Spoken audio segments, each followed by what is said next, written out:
Alright, my name is Pranata, and in this video, I want to analyze and want to make a video about analyzing the poem of the river. So first, I will read the poem. Once upon a midnight dreary, while I pondered, weak and weary, over a many quiet and curious volume of forgotten lore. While I nude, nearly napping, suddenly there came a tapping, as of some one gently rapping at my chamber door. "'Tis some visitor," I muttered, tapping at my chamber door. Only this and nothing more. As distinctly I remember, it was a bleak old chamber, and its separate dying amber rode its ghost. Eagerly I wished the morrow, vainly I had sought to borrow from my books secrets of sorrow for the lost land, for the rare and radiant maiden whom the angels name Lenore, nameless her for evermore. Uncertain rustling of each purple curtain thrilled me, filled me with fantastic terrors never felt before. So what now, the still beating of my heart, I stood repeating, "'Tis some visitor, entreating entrance at my chamber door." Some late visitor, entreating entrance at my chamber door. This it is and nothing more. Presently my soul grew stronger, hesitating then no longer. "Sir," said I, "or madam, truly your forgiveness I implore. But the fact is that I was napping, and so gently you came rapping, and so faintly you came tapping at my chamber door, that I scarce was sure I heard you. Here I opened with the door, darkness here and nothing more. Deep into the darkness peering, long I stood there wondering, fearing, doubting, dreaming, dreams no mortal ever dared to dream before. But the silence was unbroken, and the stillness gave no care, and the only word there spoken was the whispered word. "Lenore," this I whispered, and then the chill murmured back toward. "Lenore," merely I wish, there's nothing more. Back into the chamber turning, all my soul within the burning. Soon again I heard tapping, somewhat louder than before. "Surely," said I, "surely there is something at my window. That is, let me see then what truth it is, and this mystery explore. Let my heart be still a moment, and this mystery explore. 'Tis the wind and nothing more. Open here a flux Saturn went with many a flirt and flutter, and there a steadily raven on saintly days of yore. Not yet this met he, not a minute stopped or stayed he, but with mien of lady or lady, above my chamber door, perched upon a bust of Pallas, just above my chamber door, perched and sat, and nothing more. Then this ebony bird beguiling my sad fancy into smiling, by the grave and the stern, the cure of the acquaintances it wore. Though the tie be shorn and shaven though, I say, ghastly grim and ancient raven, wandering from nightly shore. Tell me what thy lordly name is, or the night's plutonian soul." Quoth the raven, "Nevermore." Much I marvelled this ungainly foe to hear discourse of me, though its answer little meaning, little relevancy bore. For we cannot help agreeing that no living human being ever yet was blessed with seeing a bird above his chamber door. Bird or beast upon a sculpture bust above his chamber door, with such name as Nevermore. But the river, sitting lonely, on the place it was, spoke only that one word, as if his soul in that one word he did uproot. Nothing further than the uttered, nother further than he fluttered, till I sacredly more than muttered. Other friends have flown before, on the morrow he will leave me, as my hopes flow before. Then the bird said, nevermore, started at stillness broken by reply so blind spoken. Doubtless, I see, it's only stoke and stove, son, unhappy master, whom unmerciful disaster followed fast and followed faster, till his songs one burn till the dear grace of his hope that melancholy burden of the nevermore. But the raven still beguiling on my fancy into smiling, straight I wheeled, cushioned state in front of birds and door, then upon the first stinking, I betook myself to linking fancy after fancy, thinking, what this animous bird of yours, what this green, ungainly, ghastly, gaunt, and animus bird of your meant in croaking nevermore. This I sat engaged in guessing, but no syllable expressing, to the foe whose fiery eyes now burn into my bosoms. Cold, this is sat divining with my head at easy reclining. At velvet leaning, the limelight glowed aware, but whose velvet violet leaning with the limelight gloating. Or she shall spread, nevermore, then methought the air grow denser, perfume from an unseen cancer, swung by seraphim whose footfalls think on the third floor, which I cried, till that God, his angels, he had sent till respite and effete from time memories of the no. Quaff, oh quaff this carnivet, and forget his loss, and no, quoth the Reverend never. Prophet, said I, think of evil, prophet still, if bird or devil, whether tempter, sent, or whether tempest, thirsty, search desolate at all. On this desert land enchanted, on this home by haram haunted, tell me truly, I implore, is there a sun, but in Gilead?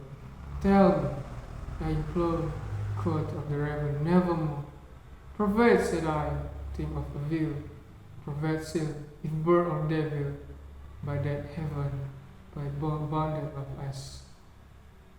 Tell this soul with sorrow laden it, within the distant idea, it shall collapse, whom the angels name and know, collapse a rare and radiant maiden, whom the angels name and know, quoth the Reverend nevermore, be that word our sign of parting bird of prey, get the back into the tempest and night's plutonium soul, with no black plume as token of the lie thou spoken.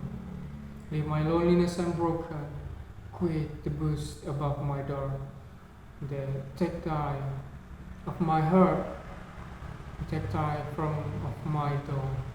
Quoth the Reverend, nevermore, and the Reverend never fleeting, still is sitting on the palace of palace, above my chamber door, and his eyes have all the seeming of a demon's that is dreaming, and the lamplight o'er him streaming, throws his shadow on the floor, and my soul from out its shadows that lies floating on the floor shall be lifted nevermore. So, from my opinion about the analysis of the Raven, which is I read it before. Analysis of the Raven is a narrative poem by American writer Edgar Allan Poe. The Raven was first published in January 1845 in the New York Evening Mirror and become one of American literature's most often published poems. Edgar Allan was inspired to write The Raven after having reviewed a book by Dickens, Barnaby Rudge, 1841, which featured Dickens' pet raven, Grip. Edgar Allan Poe's The Raven is about how the human mind deals with the death, the inescapable nature of grief, and its ability to destroy. The Raven is told in first-person point of view and is about the narrator who is mourning the death of his beloved Lenore. When a raven named Nevermore comes to visit and then refuses to leave, the raven consists of 18 stanzas of 6 lines each. It has 2 primary themes, sadness and death. The raven personifies the feeling of intense grief and loss, while other symbolists throughout the poem reinforce a melodramatic mood that emphasizes the main character's grief and loss. The Raven explores the world of emotional wars that individuals face in all walks of life, specifically the fight one can never ignore, the fight of control over the emotions of grief and loss. Alliteration is derived from Latin's latera. It means letters of alphabet. It is a stylistic device in which a number of words having the same first consonant sounds occurs close together in a series. Alliteration has a very vital role in poetry. It creates a musical effect in the text that enhance the pleasure of reading a literary piece. It makes reading and recitation of poems attractive and appealing, thus making them easier to learn by heart. Furthermore, it adds flows and beauty to a piece of writing. Prose alliteration creates a cohesive framework. The words deep, darkness, doubting, dreaming, dreams, dare, and dream, its line 25 and 26, have a hard D sound that phonetically illustrates the narrator's emotional beating and replicates the powerful beating of heartbeat.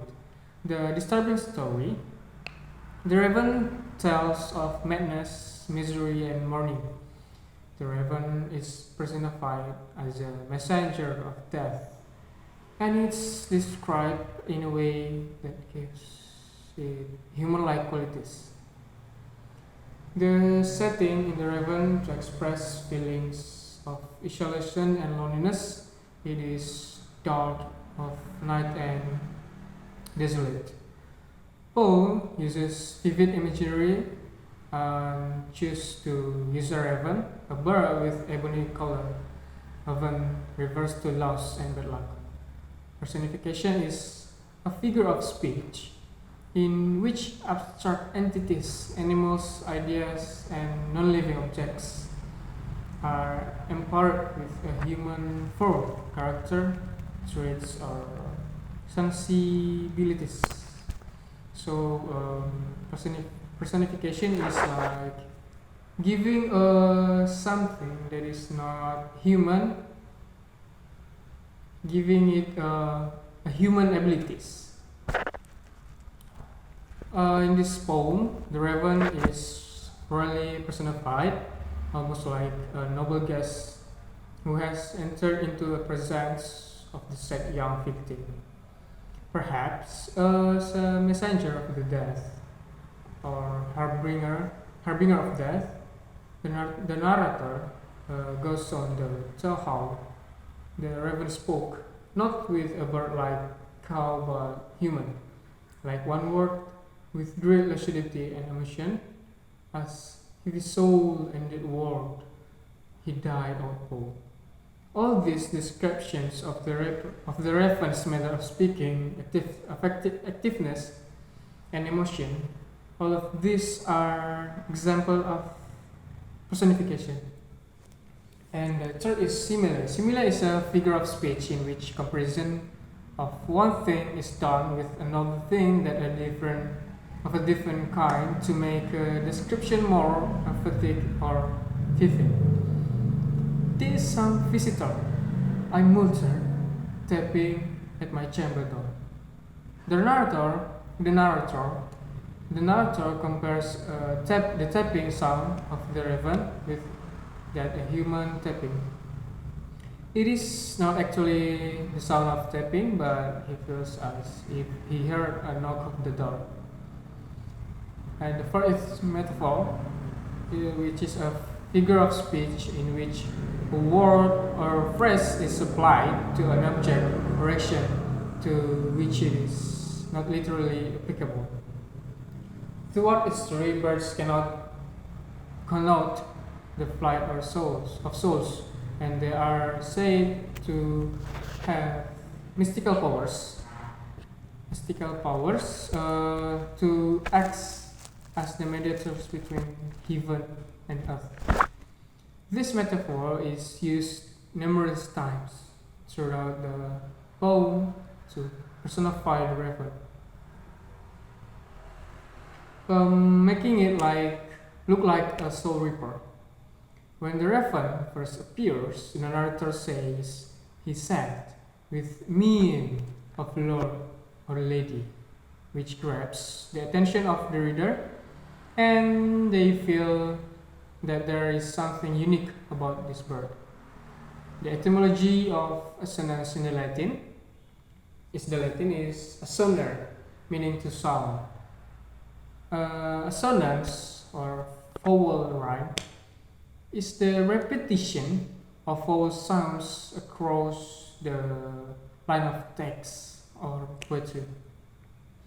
The words have to be near enough to each other that have similar vowel sounds are noticeable. Think about long O sound in go slow on the road order. Example, Edgar Allan Poe frequently employed assonance, including in The Raven. First is once upon a midnight dreary, while I pondered weak and weary.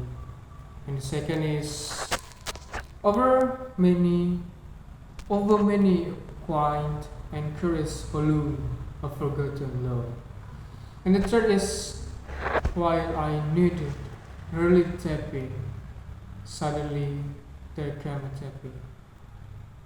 I'm sorry, there's some miscommunication. While I needed nearly napping, suddenly there came a tapping. And the fourth is as of some when gently rapping at my chamber door. Similar to any other literary devices, assonance also has a very important role to play in both poetry and prose. Writers use it as a tool to enhance a musical effect in the text by using it for creating internal rhyme with consequently enhance the pleasure of reading in a literary piece. In addition, it helps writers or even readers to develop a particular mood in writing and reading literary work such as in prose, especially in poetry. Example, the refrain is often used to emphasize ideas or reinforce the main theme in a piece. For example, the first instance of the refrain, nevermore, in line 40, 48 indicates the Raven's name. The next refrain in line 60 explains the bird's intent to leave from the chamber, nevermore. The next instance is refrain in lines 66 and 72 show the narrator contemplating the origin and meaning behind the bird's singular word. The next refrain ends with his answer, as this time the word nevermore in line 78 means Lenore will never press or live again. Nevermore in lines 84, 84, 90 and 96 show hopelessness. The narrator will be doomed to always remember Lenore, and consequently he will forever feel the pain. So that's all the analysis about the poem The Raven from my point of view. This is my video about analysis The Raven. Hope you can enjoy this, and I'm sorry for any mistake that I made. That's all for me, and thank you.